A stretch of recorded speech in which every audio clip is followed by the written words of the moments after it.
It's late August and you can feel fall in the air. It was a cool night last night. The heat actually kicked on in the cabin. Traditionally, Lake of the Woods has one of the best bites going anywhere in the Midwest at this time of year, and this year is no exception. I'm gonna head out on the water and I'm gonna show you exactly how to troll them up for the next 2 to 3 weeks.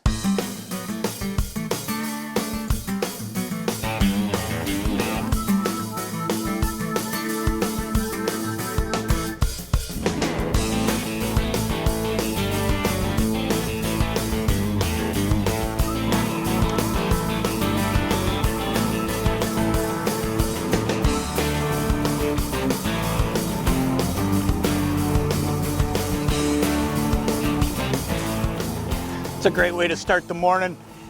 You know, there are a lot of different ways that you can get a crankbait down.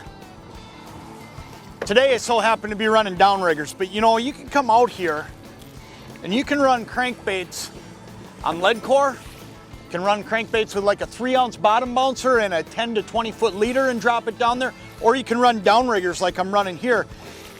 Any way you do it, what I'm looking to do today is I'm trying to get down 30 feet. These fish are all down on the bottom and we're out here in the mud. When I say on the mud on Lake of the Woods, what I mean is we're just off of the hard bottom. And we're out in an area, and I'm gonna throw this guy in the live well here. We're out in an area where what I'm doing is I'm just pulling cranks and I'm covering a lot of ground, and that's what you gotta do out here because these fish are all scattered out. Now there's a few different lures that I use in this situation, and I want to show them all to you because you know what? As the day wears on, they're all going to catch fish, and switching through colors and different actions is really, really important. So let's take a look at those.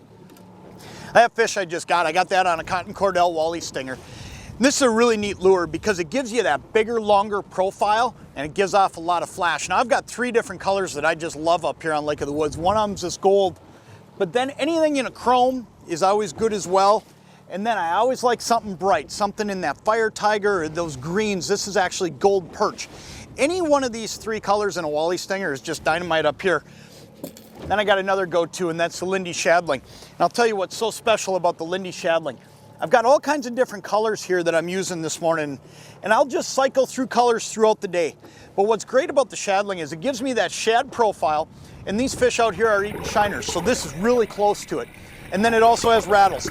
Every one of these lures has a good rattle in it that's gonna bring fish in from a distance. Because one of the things on Lake of the Woods that's a little bit different than some of the bodies of water we may fish is this is very dirty water. And when you're here, you need something that gives off flash, but you also want something like a rattle to bring fish in, because all said and done, they can't see it from a long ways away. So that's very, very key. One more lure I use a lot, and this is a standby up here on Lake of the Woods. It's a good old-fashioned Wally diver. And a Wally diver has probably caught as many fish on Lake of the Woods as any other lure out there.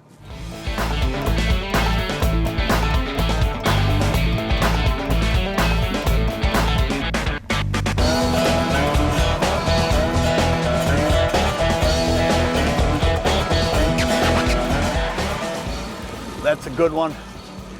I just moved out here a little bit deeper. In fact, I'm gonna have to slow the boat down on this one. This is actually a really good one, it feels like.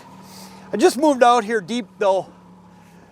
A lot of times I'll start in the mornings in a little bit shallower, and that's what we did. We started in about 29, 30 feet. Oh yeah, look at him. It's a good walleye, he's up on the surface here.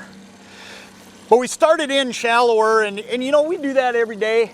These fish will move out then into deep water.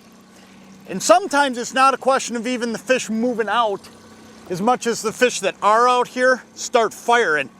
And that's what happened here. I mean, we just pulled in here, dropped the rigger down, and this guy smoked it. Look at that, that's a big walleye too. Oh, that's a real big walleye. But that's what you need to do. You know, when you look at locations out here, you gotta look at some spots that are shallow. When I say shallow at this time of year, I'm talking 28, 29 feet. I'm not talking really shallow. I mean, it's still deep water, but that's shallow for this time of year. And then these fish are gonna slide out during the day, or they're just gonna start firing these deeper ones. Let's see if we can get him unhooked, and we'll get him back in the water right away. So what you need to do is just kind of move with the day. And a lot of times, my rule of thumb, it's a great walleye right there. But my rule of thumb is, you know, we made a pass or 2 in there and they weren't smoking. If they're not gonna smoke and go, I don't wait long and I get out here.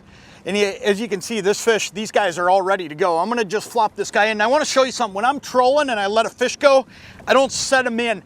I actually nose first him right in and I throw him in there pretty hard, and that'll get him going. You see there, he took right off. A lot of times if you just lay those fish in there, there's air in their belly and they'll roll up, and then you gotta turn around and go back and get them. When you're looking at locations though, morning's 28, 29 feet right now. As soon as that sun starts getting a little bit higher in the sky or those fish quit biting, slide out. I've just put the boat out here in 32 feet and they're firing out here.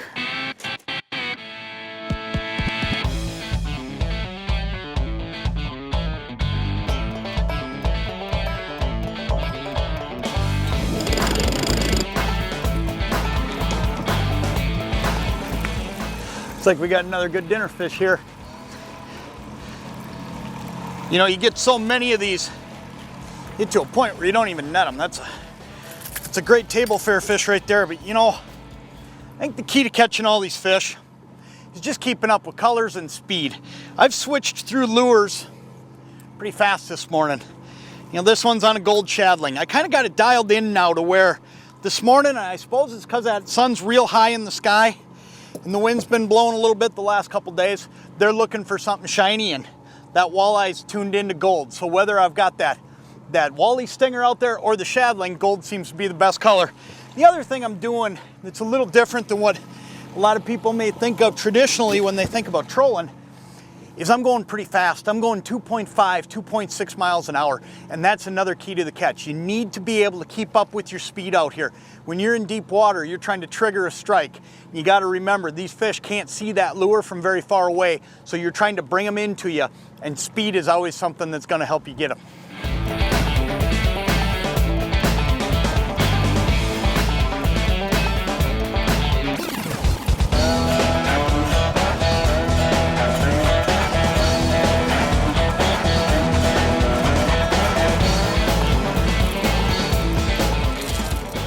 It's another great dinner fish. I think we're gonna finish up the morning with this guy right here.